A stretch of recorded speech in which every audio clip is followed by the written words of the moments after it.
কিরে কি ঝামেলা হইছে? কি হয় নাই বলেন? আরে কি হইছে সেটা তো বলবেন কেউ। এভান্টি কি হইছে?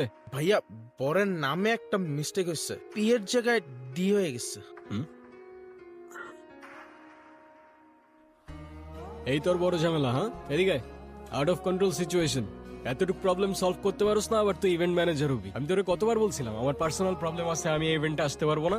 হ্যাঁ তাও আমার কেন আসতে হইলো, তাও আবার এই সিলি ম্যাটারে? ভাইয়া সরি, অনেক স্ট্রেসের মধ্যে ছিলাম তো, তাই ঝামেলা হয়ে গেছে।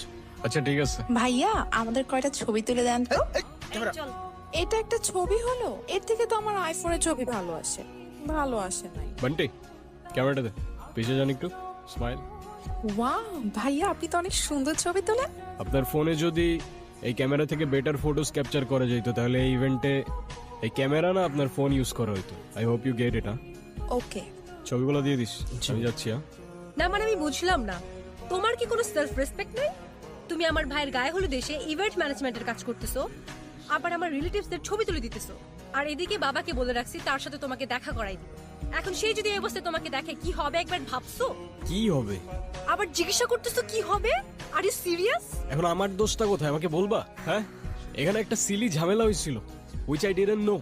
আমার কিছু করার ছিল না, বান্টি আমাকে বারবার কল দিয়ে জ্বালায় মারতেছিল। ইভেন আমি ওকে বলেও রাখছিলাম যেন আমাকে কল না করে, আমার যেন এখানে আসতে না হয়। বাট টিমটা তো আমার, কোনো প্রবলেম হইলে আমাকেই তো দেখতে হবে, রাইট? রায়ন অনেক হয়েছে তুমি আর তোমার এই ফালতু টিম। মানুষের বয়ফ্রেন্ড ডাক্তার হয়, ইঞ্জিনিয়ার হয়, আর তুমি হইছো একটা ইভেন্ট ম্যানেজার।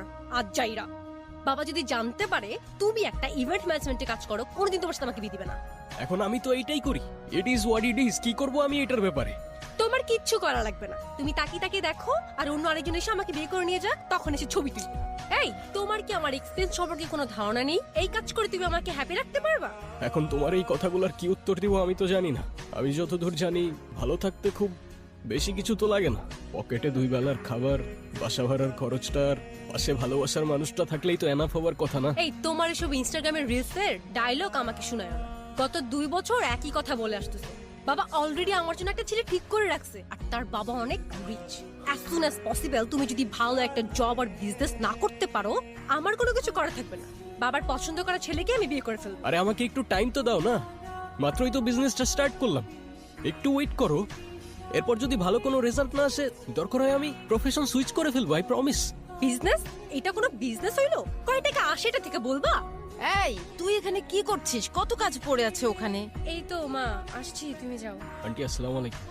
ওয়ালাইকুম সালাম। মায়ার সাথে যোগাযোগ করছস? না কাউকে পাঠিয়ে মায়াকে একটু আনার ব্যবস্থা কর না মা, প্লিজ।